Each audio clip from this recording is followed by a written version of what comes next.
दोस्तों, life inspired stories channel पर आपका बहुत बहुत स्वागत है। वीडियो शुरू करने से पहले कृपया आप मेरे चैनल को सब्सक्राइब जरूर करें और साथ में बेल आइकन को भी दबा दें ताकि मेरे नए वीडियो का नोटिफिकेशन आपको मिल जाए। और अगर वीडियो अच्छा लगे तो कृपया लाइक, कमेंट और ज्यादा से ज्यादा शेयर करें। अब देर न करते हुए आज की कहानी शुरू करते हैं। दोस्तों, हर मनुष्य अपना भाग्य बदलना चाहता है, लेकिन वो जाने अनजाने में कुछ ऐसी गलतियां कर देता है जिससे उसका भाग्य रूठ जाता है। आपको इस सुंदर मार्मिक कहानी में पता चलेगा कि भाग्य कौन से मनुष्य का बदलता है और कौन सी गलती करने से मनुष्य का भाग्य रूठ जाता है। अगर आप भी ये जानना चाहते हैं तो इस सुंदर और प्यारी कहानी को अंत तक जरूर सुनें। अब देर ना करते हुए कहानी शुरू करते हैं। दोस्तों, प्राचीन समय की बात है। बलिया नामक गांव में गोपीचंद नाम का एक व्यापारी रहता था। उसका व्यापार कोई ज्यादा बड़ा नहीं था, लेकिन अपने इस व्यापार से वो जितना भी कमाता था उससे उसका घर बहुत अच्छी तरह से चल जाता था।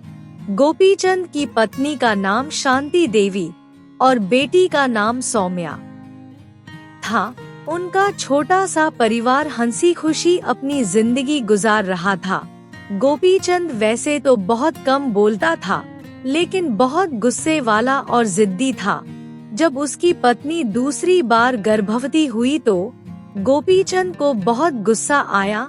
गोपीचंद को इस बात का गुस्सा ज्यादा था कि उसके घर कोई लड़का नहीं था।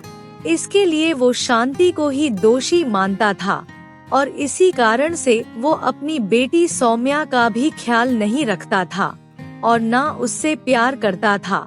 उसकी सोच ये थी कि बड़े होने के बाद इसको तो दूसरे घर ही जाना है, फिर इसको इतना खिलाने पिलाने का क्या फायदा।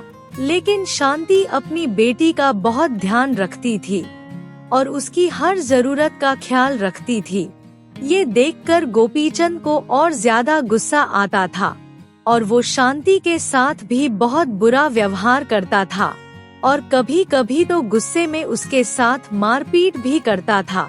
लेकिन शांति इस बात की परवाह नहीं करती थी और उसको कहती, ये आप किस तरह की बातें कर रहे हो? सौम्या हमारी इकलौती बेटी है और मेरे जिगर का टुकड़ा है। ये सब सुनकर गोपीचंद कहता, सबसे बड़ा दुख ही यही है कि ये एक बेटी है। अगर ये बेटा होता तो मेरे सुख दुख में साथ भी देता और मेरा वंश भी आगे बढ़ाता।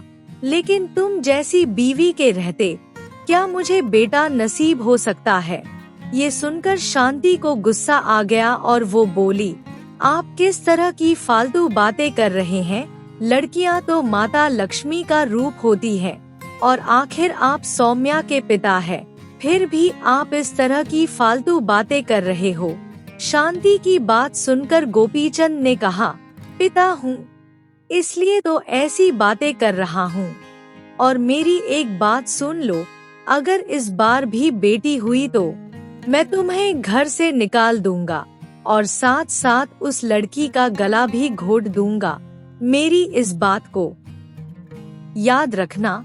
शांति ने उसकी बात सुनकर कहा, संतान तो भगवान के आशीर्वाद से मिलती है, बेटा या बेटी पैदा करना क्या मेरे हाथ में है? शांति की बात सुनकर गोपीचंद गुस्से में बोला, मैं इस बात को नहीं जानता, लेकिन अगर तुमने फिर से लड़की को जन्म दिया तो मैं तुम दोनों को नहीं छोड़ूंगा।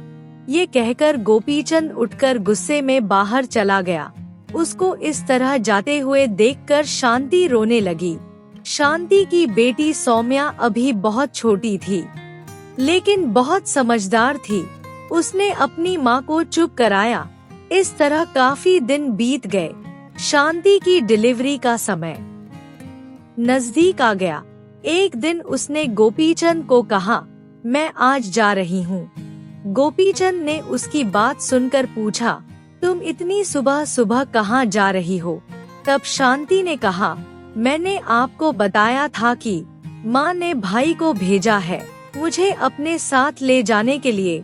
माँ की तबीयत खराब है और घर की देखभाल करने वाला भी कोई नहीं है, इसलिए मैं जा रही हूँ। और वैसे भी मेरा 9वां महीना शुरू हो गया है। गोपीचंद उसकी बात समझ गया, लेकिन फिर भी वो बोला, मेरी बात याद रखना, इस बार तुम्हें लड़का होना चाहिए। अगर लड़की हुई तो वापस लौट के मत आना। शांति ने सौम्या को साथ लिया और अपने भाई के साथ चली गई। उसके जाते ही गोपीचंद भगवान के आगे हाथ जोड़कर प्रार्थना करने लगा कि हे भगवान, इस बार मेरे घर में लड़का दे दो, मुझ पर कृपा करो। और उधर शांति का भाई उसे और सौम्या को लेकर बैलगाड़ी में बैठकर अपने गांव चल दिया। रास्ते में उसने देखा कि शांति बहुत उदास है। उसने शांति से उसकी उदासी का कारण पूछा। शांति ने अपने भाई की बात सुनकर कहा, नहीं भैया, ऐसी कोई बात नहीं है, मैं तो बहुत खुश हूँ। जब शांति ने ये बात कही तो उसकी बेटी सौम्या बोली, नहीं मामा जी, माँ झूठ बोल रही है। पिताजी माँ को बहुत डांटते हैं और उस दिन तो हद ही कर दी। शांति ने जब ये बात सुनी तो सौम्या को चुप रहने के लिए कहा और बोली, तुम्हें कितनी बार कहा है कि बड़ों के बीच में नहीं बोलना चाहिए, क्या तुम्हें समझ में नहीं आता? जब शांति सौम्या को डांट रही थी तो उसके भाई ने कहा, बहन तुम बच्ची को क्यों डांट रही हो? उसने जो कुछ देखा है वही तो बता रही है।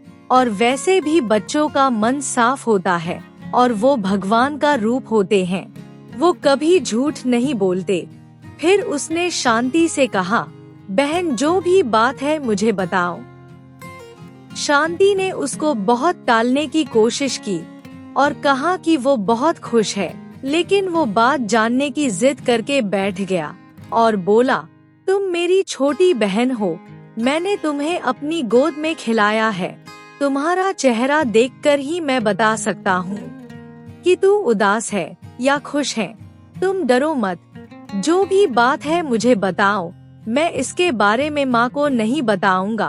भाई की बात सुनकर शांति ने कहा, भैया तुम इस बार भगवान से प्रार्थना करो कि इस बार मेरे घर में बेटा पैदा हो, नहीं तो अनर्थ हो जाएगा। भाई ने अपनी बहन की बात सुनकर बड़े ही आश्चर्य से पूछा, अनर्थ हो जाएगा मतलब? मैं समझा नहीं तुम्हारी बात। और वैसे भी लड़का या लड़की होना मनुष्य के हाथ में नहीं है, ये सब कुछ तो भगवान के हाथ में है। भाई की बात सुनकर शांति ने कहा, भैया मैं ये सब जानती हूँ, लेकिन ये बात तुम्हारे जीजा जी को कौन समझाए? अगर लड़का नहीं हुआ तो वो मुझे घर से निकाल देंगे। उसके बाद शांति ने अपने भाई को सारी बात बता दी। शांति की बात सुनकर पहले तो उसको बहुत गुस्सा आया, फिर वो भी सोच में पड़ गया। इस तरह शांति बातें करते करते अपने घर पहुंच गई। और उधर कुछ दिनों के बाद एक महात्मा गोपीचंद के घर आया और उसने भिक्षा के लिए आवाज लगाई। महात्मा की आवाज सुनकर गोपीचंद बाहर आया और महात्मा को देखकर उसने पूछा, आपको क्या चाहिए? महात्मा ने कहा, बेटा मैं एक सन्यासी हूँ, बहुत देर से भोजन की तलाश में भटक रहा हूँ, लेकिन अभी तक किसी के घर से मुझे खाना नहीं मिला। परमात्मा तुम्हारा भला करेगा, अगर तुम मुझे कुछ खाने के लिए दे दोगे। गोपीचंद ने उसकी बात सुनकर कहा, बाबा मेरे घर में अभी कुछ नहीं है, क्योंकि मेरी बीवी मायके चली गई है, इसलिए मुझे खुद भी खाने के लिए बहुत दिक्कत हो रही है। महात्मा ने उसकी बात सुनकर कहा, क्यों बेटा, तुम्हारी बीवी तुम्हें छोड़कर क्यों चली गई है? गोपीचंद ने कहा, नहीं बाबा, मेरी बीवी मुझे छोड़कर नहीं गई, बल्कि वो गर्भवती है, इसलिए अपने मायके गई है, इसलिए अब आप भी जाओ, मुझे पूजा करने जाना है। महात्मा ने उसकी बात सुनकर कहा, अच्छा तुम्हारी बीवी गर्भवती है, इसलिए मुझे तुम्हारे घर में शुभ लक्षण नजर आ रहे हैं। गोपीचंद ने महात्मा की बात सुनकर पूछा, बाबा शुभ लक्षणों से आपका क्या मतलब? मैं आपकी बात समझा नहीं, मुझे कुछ समझ में नहीं आ रहा। महात्मा ने कहा, बेटा सब समझ में आ जाएगा, क्योंकि तुम्हारे घर में लक्ष्मी खुद आ रही है। गोपीचंद महात्मा की बात सुनकर खुश हो गया और बोला, बाबा आप सही कह रहे हो कि माता लक्ष्मी खुद मेरे घर आ रही है। महात्मा ने कहा, हाँ बेटा, तुम्हारे दिन बदलने वाले हैं, तुम्हारा भाग्य बदलने वाला है। जो लड़की तुम्हारे घर जन्म लेने वाली है, वो तुम्हारा भाग्य बदल देगी। बस तुम हमेशा उसका ध्यान रखना। अगर कभी उसकी आंखों में आंसू आए तो तुम्हारे घर में मुसीबत आ जाएगी, लेकिन अगर तुमने उसे संभाल कर रखा तो तुम्हारे घर में कभी भी धन दौलत की कमी नहीं रहेगी और तुम्हारा हमेशा भला होगा। गोपीचंद महात्मा की बात सुनकर उनके चरणों में गिर गया और उनका आशीर्वाद लिया और उनसे वादा किया कि वो कभी भी आने वाली बच्ची को दुखी नहीं होने देगा। उस दिन के बाद से गोपीचंद की जीवन में परिवर्तन आने लगा और उधर समय आने पर शांति की गोद में एक सुंदर सी बेटी ने जन्म लिया। ये देखकर शांति बहुत डर गई, लेकिन जब उसने गोपीचंद को ये खबर दी तो वो दौड़ा चला आया और अपनी बेटी को उठाकर उसे प्यार करने लगा और फिर उसने लड़की का नाम लक्ष्मी रख दिया। ये सब देखकर शांति और उसके परिवार वाले बहुत खुश हुए। गोपीचंद पहले से बहुत बदल गया था और उसकी छोटी बेटी लक्ष्मी तो जैसे उसकी आंखों का तारा बन गई। शांति ये देखकर बहुत खुश हुई। फिर ऐसे ही कुछ साल बीत गए। गोपीचंद लक्ष्मी का बहुत ख्याल रखता था। लक्ष्मी के साथ साथ अब वो सौम्या का भी ध्यान रखने लगा और जब भी बाजार जाता तो आते हुए दोनों के लिए ढेर सारे खिलौने और खाने के लिए चीजें लेकर आता। लक्ष्मी और सौम्या भी अपने पिता का प्यार देखकर बहुत खुश होती और जैसे ही गोपीचंद घर में आता, दोनों बेटियां उसके आसपास ही घूमती रहती। शांति कभी कभी गोपीचंद को कहती कि तुम ज्यादा प्यार से अपनी बेटियों को बिगाड़ दोगे, लेकिन गोपीचंद हमेशा यही कहता कि ये सब कुछ लक्ष्मी के कारण ही तो हो रहा है।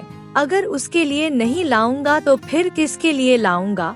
शांति उसकी बात सुनकर कहती, आप सच कह रहे हो, बेटियों ने तो हमारा भाग्य ही बदल कर रख दिया है, जैसे साक्षात महालक्ष्मी हमारे घर आ गई हो। गोपीचंद उसकी बात सुनकर कहता, हाँ मैं अपनी बेटी लक्ष्मी को कभी अपने से अलग नहीं करूँगा। ऐसे ही कुछ समय और बीत गया। अब दोनों लड़कियां बड़ी हो गई थी और गोपीचंद ने अच्छा सा लड़का देखकर सौम्या की शादी कर दी। सौम्या खुशी खुशी अपने ससुराल चली गई, लेकिन गोपीचंद लक्ष्मी की शादी के लिए तैयार नहीं हुआ। एक दिन शांति ने गुस्से में गोपीचंद से कहा, कभी अपने व्यापार को छोड़कर छोटी बेटी की शादी के लिए भी सोचिए। वो दिनों दिन बड़ी हो रही है और उसकी उम्र भी बढ़ती जा रही है। गोपीचंद ने उसकी बात सुनकर कहा, हाँ तुम ठीक कह रही हो, एक दिन मंदिर में उसके नाम की पूजा करवा दूंगा, फिर सब ठीक हो जाएगा। शांति ने गुस्से में कहा, आप किस तरह की बातें कर रहे हैं?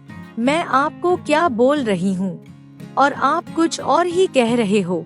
मैं बेटी लक्ष्मी की शादी की बात कर रही हूँ। उसकी उम्र बढ़ रही है, आप उसके लिए कोई लड़का क्यों नहीं देखते? गोपीचंद ने शांति की बात सुनकर कहा, मैं लक्ष्मी की शादी हरगिज नहीं करूँगा। ये बात तुम ध्यान से सुन लो। शांति ने गोपीचंद की बात सुनकर कहा, ये तुम क्या कह रहे हो? लक्ष्मी की शादी नहीं करोगे? लेकिन किस लिए? उसने ऐसा कौन सा गुनाह कर दिया? गोपीचंद ने कहा, क्योंकि वो मेरा भाग्य है और उसके आने से मेरा भाग्य बदल गया है और तुम इस बात को जानती हो कि उसके कारण ही मेरा भाग्य बदला है, इसलिए मैं लक्ष्मी की शादी कभी होने नहीं दूंगा। ये कहकर गोपीचंद घर से बाहर निकल गया। अभी वो थोड़ी दूर ही गया था कि उसे अपनी पत्नी का भाई आता हुआ नजर आया। तभी शांति के भाई ने पूछा, अरे जीजा जी, इस दोपहर में जल्दी जल्दी कहाँ जा रहे हो? गोपीचंद ने उसकी बात सुनकर कहा, मैं पूजा का सामान लेने जा रहा हूँ। कल घर में लक्ष्मी पूजा है और अच्छा हुआ तुम भी इस मौके पर आ गए हो। अब चलो घर चलो। तब वो बोला, हाँ जीजा जी, घर ही जा रहा हूँ। लेकिन आप एक बात बताओ, अब तो माता लक्ष्मी ने सब कुछ दे दिया है, आपका पूरा भाग्य ही बदल कर रख दिया है। अब घर की लक्ष्मी के लिए भी कोई अच्छा सा वर ढूंढिए, लक्ष्मी की अब शादी की उम्र हो गई है। गोपीचंद उसकी बात सुनकर गुस्से से बोला, तुम भी अपनी बहन की तरह ही बात कर रहे हो। लक्ष्मी की शादी के लिए मुझसे बहस कर रहे हो। मैंने उसकी शादी करवानी है या नहीं करवानी, ये मेरी मर्जी है। तुम इसमें बोलने वाले कौन होते हो? गोपीचंद की बात सुनकर उसका साला बोला, जीजा जी, साधु बाबा ने तो लक्ष्मी को संभाल कर रखने के लिए कहा था, उसे बांध कर रखने के लिए नहीं, इसलिए अब उसकी शादी कर दो। गोपीचंद अपने साले की बात सुनकर चौंक गया। उसने पूछा, ये बात तुम कैसे जानते हो? उस समय साधु बाबा और मेरे अलावा घर में कोई नहीं था। गोपीचंद की बात सुनकर उसका साला हंसने लगा और बोला, जीजा जी, आप उस दिन दाढ़ी मूंछों के पीछे छुपे इंसान को नहीं पहचान पाए। ये कहकर वो और भी जोर जोर से हंसने लगा। उसकी बात सुनकर गोपीचंद सब समझ गया। वो गुस्से में बोला, तो इसका मतलब उस साधु के भेष में तुम ही थे, तुमने मुझे बेवकूफ बनाया। गोपीचंद की बात सुनकर उसके साले ने गंभीर स्वर में कहा, हाँ जीजा जी, उस दिन मैं ही था और उस दिन लक्ष्मी के बारे में मैंने ही आपको बताया था, लेकिन मैं उस समय क्या करता, मुझे अपनी बहन का उदास चेहरा देखा नहीं गया। गोपीचंद ने उसकी बात सुनकर पूछा, तुम्हें ये बात कैसे पता चली? तब वो बोला, बहन ने मुझे रोते रोते सब बता दिया था, और जो पिता अपने जन्मे बच्चों को मारना चाहे, उसके साथ थोड़ा धोखा तो भगवान भी माफ कर देता है, इसलिए मुझे ये सब करना पड़ा। गोपीचंद को ये सुनकर गुस्सा आ गया और वो बोला, तुमने मेरे साथ ये खेल कर अच्छा नहीं किया। तब गोपीचंद के साले ने कहा, जीजा जी, ये खेल खेलने के लिए अपने ही मुझे मजबूर किया, अगर लड़का पैदा होता तो कोई मुश्किल नहीं थी। तब गोपीचंद ने कहा, इसका मतलब लक्ष्मी मेरे लिए भाग्य का रूप है, ये सब गलत था। तब गोपीचंद के साले ने कहा, जी हाँ, ये सब झूठ था, लेकिन एक बात तो सत्य है कि लक्ष्मी के आने से ही आपका भाग्य पूरी तरह से बदल गया। गोपीचंद को अब बहुत गुस्सा आ रहा था। वो बोला, अब तुम चुप हो जाओ, मैं तुम्हारे जैसे धोखेबाज और फरेबी से बात नहीं कर सकता, और आज के बाद मेरे घर में आने की तुम्हें कोई जरूरत नहीं।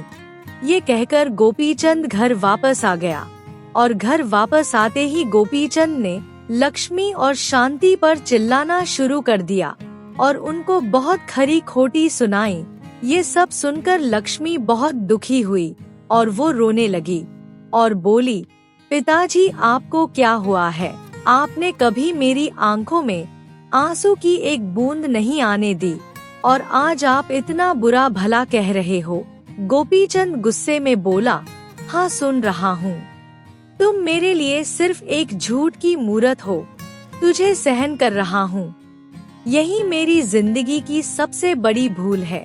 अब मैं जल्दी से तेरी शादी करके तुझे यहाँ से दफा कर दूंगा। इस तरह कुछ दिनों के अंदर ही गोपीचंद ने लक्ष्मी की शादी करवा दी। लक्ष्मी रोते रोते अपने घर चली गई और लक्ष्मी के जाते ही जैसे गोपीचंद का सारा जीवन दुखमय हो गया। कुछ समय के बाद ही उसे व्यापार में बहुत नुकसान होने लगा और गोपीचंद कंगाल हो गया। उसके ऊपर बहुत सारा कर्जा हो गया। उसके घर में सुबह शाम लेने देने वाले तकाजा करने आने लगे। एक दिन शांति ने गोपीचंद से कहा, मेरे पास अब सोने के ये आखिरी कंगन बचे हैं, इन्हें बेचकर अगर आपका कुछ कर्ज उतर जाए तो आप इनको बेच दो। गोपीचंद ने उसकी बात सुनकर कहा, लेकिन ये तो तुम्हारे पिताजी के दिए हुए कंगन है, ये मैं कैसे ले सकता हूँ। गोपीचंद की बात सुनकर शांति ने कहा, तो क्या हुआ, पिताजी ने दिए हैं, आपकी इज्जत के सामने तो ये कुछ भी नहीं है। ये तो मेरा फर्ज है। और फिर आपकी दोनों बेटियों की चिट्ठी आई है, उन्होंने कहा है कि दोनों अपने गहने बेच देंगी आपका कर्ज उतारने के लिए। गोपीचंद ये सुनकर आश्चर्य में पड़ गया और बोला, बेटियों ने मेरे कर्ज के लिए अपने जेवर बेचने की सोची और मैं हमेशा उन्हें बोझ समझता रहा और हमेशा बुरा भला कहता रहा। मैं कितना बुरा बाप हूँ। शांति ने उसकी बात सुनकर कहा, दोनों बेटियां आपसे बहुत प्यार करती हैं, वो आपको दुखी नहीं देख सकती। गोपीचंद ये बात सुनकर रोने लगा और कहने लगा, हे भगवान, मुझे माफ कर दो, मैं बहुत बड़ा पापी हूँ। मैंने जीवन भर अपने मतलब के लिए सोचा, मुझे माफ कर दो भगवान, मैं माफी के काबिल तो नहीं हूँ। शांति उसको इस तरह रोता देखकर बोली, आप शांत हो जाइए और भगवान के लिए ऐसा मत बोलिए। लेकिन गोपीचंद ने कहा, नहीं माया, मुझे बोलने दो, क्योंकि मैंने तुम्हें भी बहुत बुरा भला कहा है और हमेशा तुम्हें दुख दिया है और लक्ष्मी बेटी का भी बहुत दिल दुखाया है और सौम्या को भी उल्टा सीधा बोलने में कोई कसर नहीं छोड़ी। मैं अपनी बच्चियों को संभाल कर नहीं रख पाया। हे भगवान, मैं कितना बड़ा पापी हूँ। शांति ने उसकी बात सुनकर कहा, आप भगवान पर विश्वास रखिए, सब ठीक हो जाएगा। गोपीचंद बोला, आज मुझे सब एहसास हो रहा है। जिंदगी में मैंने जो गलतियाँ की है, आज के बाद में सब सुधार लूंगा और अब मैं अपनी बेटियों के पास माफी मांगने जा रहा हूँ। शांति ने गोपीचंद की बात सुनकर कहा, आपको अपनी गलती का एहसास हो गया है, यही आपका सबसे बड़ा प्रायश्चित है। चलो हम दोनों चलते हैं अपनी बेटियों से मिलने, सब कुछ ठीक हो जाएगा। वो दोनों आपको देखकर बहुत खुश होगी। उसके बाद गोपीचंद शांति को लेकर अपनी बेटियों से मिलने के लिए चला गया। दोनों बेटियां अपने पिता को देखकर बहुत खुश हुई। जब गोपीचंद उनसे माफी मांगने लगा तो वो दोनों भी रोने लगी है और रोते रोते गोपीचंद से बोली, पिताजी, आपकी कोई गलती नहीं है, आप माफी क्यों मांग रहे हो। लेकिन गोपीचंद हाथ जोड़कर बोला, मेरी प्यारी बेटियों, मुझसे बहुत बड़ा गुनाह हुआ है, इसलिए पहले तुम मुझे माफ कर दो। बेटियां रोते रोते गोपीचंद के पैरों के पास बैठ गई। गोपीचंद ने दोनों को उठाया और बहुत प्यार किया। उसके बाद गोपीचंद और शांति वापस अपने घर आ गए। इसी तरह कुछ समय बीतने के बाद गोपीचंद की खुशियाँ फिर से वापस आ गई और उसका भाग्य फिर से बदल गया। ये शायद उसके पश्चाताप के कारण हुआ था। दोस्तों, भाग्य भी उसी मनुष्य का बदलता है जो बेटा बेटी में भेदभाव नहीं करता। इसलिए हमें कभी भी बच्चों में भेदभाव नहीं करना चाहिए, क्योंकि बच्चे तो भगवान का रूप होते हैं और जो इंसान भगवान के साथ भेदभाव करता है उसका भाग्य कभी भी उसका साथ नहीं देता। इस बात को हमेशा याद रखना चाहिए। दोस्तों, अगर आपको ये कहानी अच्छी लगी हो तो कृपया लाइक, कमेंट और शेयर जरूर करें। आपके प्यार और स्नेह के लिए बहुत बहुत धन्यवाद।